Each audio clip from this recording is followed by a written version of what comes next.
Hello दोस्तों, आज हम लोग मनोविज्ञान का परिचय अर्थात इंट्रोडक्शन ऑफ साइकोलॉजी के बारे में बात करेंगे।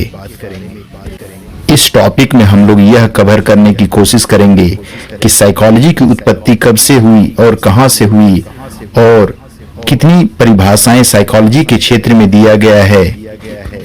इस टॉपिक में हम लोग मनोविज्ञान को एकदम शुरू से समझने का प्रयास करेंगे और वर्तमान में मनोविज्ञान के क्षेत्र में कौन सी परिभाषाएं प्रचलित हैं उसके बारे में भी चर्चा करेंगे।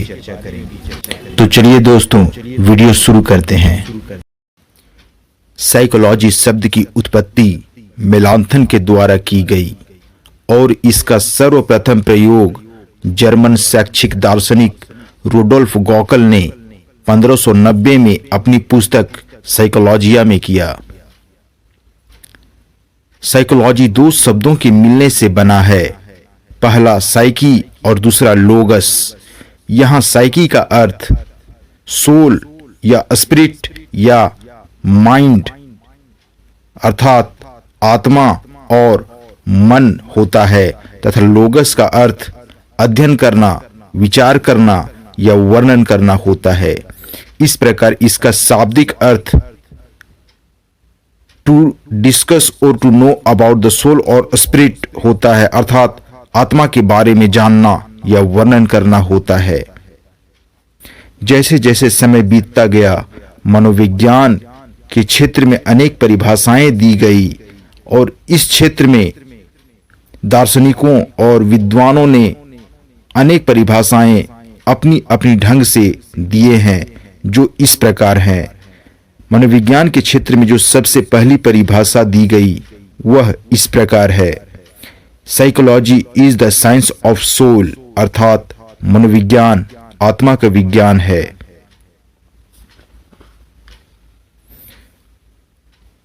मनोविज्ञान आत्मा का विज्ञान है। यह परिभाषा प्लेटो, एरिस्टोटल, रेने डेकार्तेस इत्यादि लोगों ने दिया। इस परिभाषा को 400 से 380 बीसी में दिया गया। इस परिभाषा को अर्ली डेफिनेशन या फिलॉसफिकल डेफिनेशन कहा जाता है। प्राचीन काल में मनोविज्ञान दर्शन शास्त्र अर्थात फिलॉसफी का एक भाग था। जैसे जैसे समय बढ़ता गया, बाद के फिलॉसफर्स यानी दार्शनिकों ने इस परिभाषा को यह कहकर अस्वीकार कर दिया कि आत्मा के वास्तविक स्वरूप को स्पष्ट नहीं किया जा सकता है, क्योंकि यह एक एब्स्ट्रैक्ट अर्थात अमूर्त विषय है और इसका वैज्ञानिक अध्ययन यानी साइंटिफिक स्टडी संभव नहीं है। और शुरू से ही इस परिभाषा पर दार्शनिकों के बीच काफी मतभेद था। साथ ही इस परिभाषा में आत्मा के गत्यात्मक स्वरूप यानी डायनामिक नेचर भी स्पष्ट नहीं होता था और यही कारण था कि इस परिभाषा को 16वीं शताब्दी में पूरी तरह से अस्वीकार कर दिया गया। और उसके बाद मनोविज्ञान की एक दूसरी परिभाषा दी गई जो इस प्रकार है, psychology is the science of mind, अर्थात मनोविज्ञान मन का विज्ञान है। मनोविज्ञान मन का विज्ञान है। यह परिभाषा 17वीं तथा 18वीं शताब्दी में ग्रीक दार्शनिकों जैसे Leibniz, Kant, Thomas Hobbes, John Locke, David Hume, Pomponazzi इत्यादि लोगों ने दिए। मनोविज्ञान की यह परिभाषा लगभग 1870 अर्थात 1870 तक सर्वमान्य रही। इस परिभाषा में भी मन के अस्तित्व को स्पष्ट नहीं किया जा सका, क्योंकि इसका भी वैज्ञानिक अध्ययन संभव नहीं था। इसमें भी अनेक प्रकार की त्रुटियां अर्थात एरर्स थी, इसलिए इस परिभाषा को भी अस्वीकार कर दिया गया, रिजेक्ट कर दिया गया।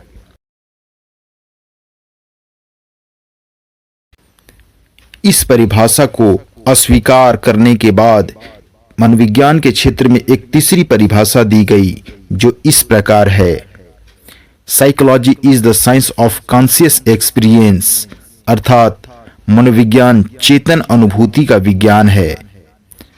अब इसकी व्याख्या यहां पर की जा रही है। मनोविज्ञान चेतन अनुभूति का विज्ञान है। यह परिभाषा 19वीं शताब्दी में यानी 19th सेंचुरी में विल्हेल्म उंट एवं उसके शिष्य एडवर्ड टिचनर के द्वारा दिया गया था। ये दोनों संरचनावादी अर्थात स्ट्रक्चरलिस्ट स्कूल के मनोवैज्ञानिक हैं। 1879 में विल्हेल्म उंट ने जर्मनी के लिपजिंग विश्वविद्यालय यानी लिपजिंग यूनिवर्सिटी में सबसे पहली मनोवैज्ञानिक प्रयोगशाला यानी साइकोलॉजिकल लेबोरेटरी की स्थापना की थी। वर्तमान में इस यूनिवर्सिटी का नाम कार्ल मार्क्स यूनिवर्सिटी है। इस प्रयोगशाला की स्थापना होने से मनोविज्ञान का स्वरूप धीरे धीरे दार्शनिक से बदलकर वैज्ञानिक होने लगा।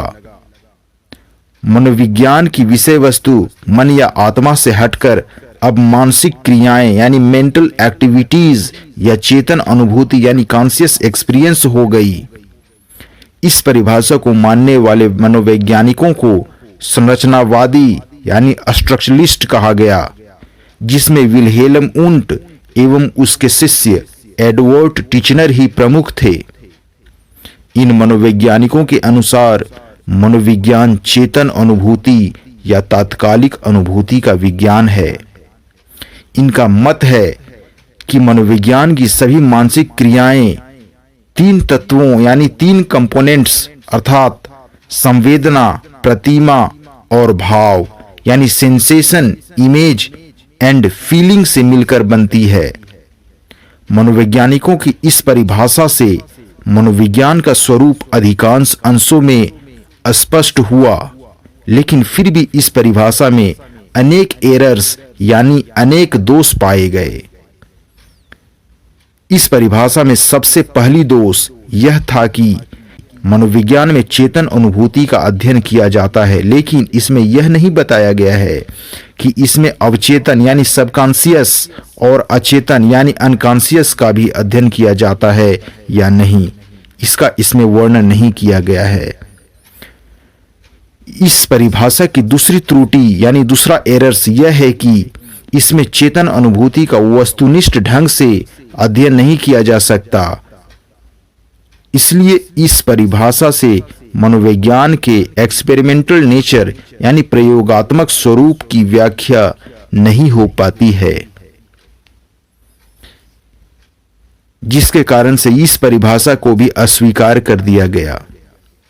इसके बाद मनोविज्ञान के क्षेत्र में एक चौथी परिभाषा दी गई जो इस प्रकार है, psychology is the science of behaviour, अर्थात मनोविज्ञान व्यवहार का विज्ञान है। आइए अब इसकी व्याख्या करते हैं। मनोविज्ञान व्यवहार का विज्ञान है। जेबी वॉटसन ने 1913 में स्पष्ट रूप से बतलाया कि चेतन अनुभूति आत्मगत यानी सब्जेक्टिव या व्यक्तिगत यानी पर्सनल होती है,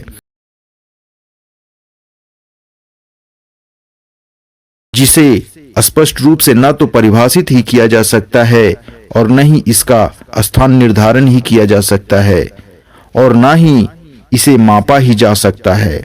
इसलिए इन्होंने पहले के परिभाषा को अस्वीकार कर एक नई परिभाषा दी, जिसे व्यवहार का मनोविज्ञान अर्थात साइंस ऑफ बिहेवियर कहा।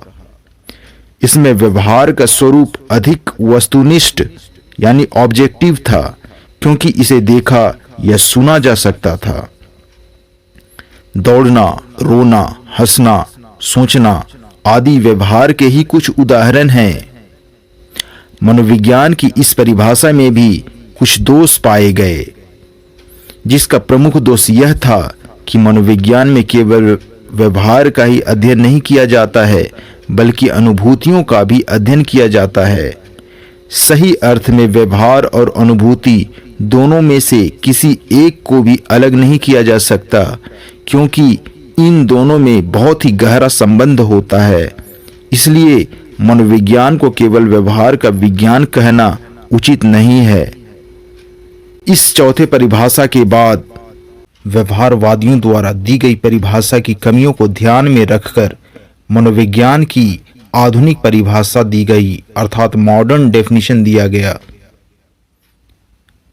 आधुनिक काल के मनोवैज्ञानिकों के अनुसार मनोविज्ञान प्राणी और वातावरण से संबद्ध अनुभव तथा व्यवहार का अध्ययन करने वाला एक समर्थक विज्ञान है। Psychology is a positive science of experience and behaviour of the organism in relation to environment. मनोविज्ञान की कुछ अन्य आधुनिक परिभाषाएं। Modern definitions of psychology. 1986 में मॉर्गन और उनके सहयोगियों ने मनोविज्ञान के आधुनिक परिभाषा के क्षेत्र में एक परिभाषा दिए जो इस प्रकार है। मनोविज्ञान मानव और पशु के व्यवहार का विज्ञान है। इसमें मानव व्यवहार के लिए इस विज्ञान का अनुप्रयोग शामिल है। Psychology is the science of human and animal behaviour. It includes the application of this science to human problems. इस परिभाषा के बाद 1996 में फील्डमैन ने भी एक परिभाषा दिए जो इस प्रकार है। मनोविज्ञान व्यवहार तथा मानसिक क्रियाओं का वैज्ञानिक अध्ययन है। Psychology is the scientific study of behaviour and mental processes. फिर 1998 में 1998 में लेहे ने एक परिभाषा दिए जो इस प्रकार है। मनोविज्ञान व्यवहार तथा मानसिक क्रियाओं का विज्ञान है। Psychology is the science of behaviour and mental processes. फिर बैरन ने 1999 में अर्थात 1999 में एक परिभाषा दिए जो इस प्रकार है। मनोविज्ञान व्यवहार तथा संज्ञानात्मक क्रियाओं का विज्ञान है। Psychology is the science of behaviour and cognitive processes. फिर 2003 में नायरने ने मनोविज्ञान के क्षेत्र में एक परिभाषा दिए जो इस प्रकार है। मनोविज्ञान व्यवहार तथा मन का वैज्ञानिक अध्ययन है, अर्थात psychology is the scientific study of behaviour and mind. फिर सिजरेली और मायर्स ने 2006 में एक परिभाषा दिए और उसी परिभाषा को कून और मीटर्स ने 2007 और 2008 में दिए जो इस प्रकार है। मनोविज्ञान व्यवहार तथा मानसिक क्रियाओं का वैज्ञानिक अध्ययन है। Psychology is the scientific study of behaviour and mental processes. फिर 2008 में यानी 2008 में राथस ने मनोविज्ञान के आधुनिक परिभाषा में एक परिभाषा दी है जो इस प्रकार है। मनोविज्ञान एक ऐसा विज्ञान है जो व्यवहार तथा मानसिक क्रियाओं का अध्ययन करता है। Psychology is the science that studies behaviour and mental processes. तो दोस्तों, यह है मनोविज्ञान के इतिहास की संपूर्ण व्याख्या। दोस्तों, यह वीडियो आपको कैसा लगा? यदि यह वीडियो आपको अच्छा लगा हो, कुछ भी इस वीडियो से आपको सीखने को मिला हो, तो हमारे इस वीडियो को लाइक करें, साथ ही हमारे चैनल को सब्सक्राइब करें और बेल आइकन को भी हिट कर दें ताकि आप तक पहुंच सके लेटेस्ट वीडियो सबसे पहले। साथ ही आप हमें कमेंट करके यह भी बताएं कि आप नेक्स्ट वीडियो किस टॉपिक पर देखना चाहते हैं। तो मिलते हैं नेक्स्ट वीडियो में। Thank you watching this video.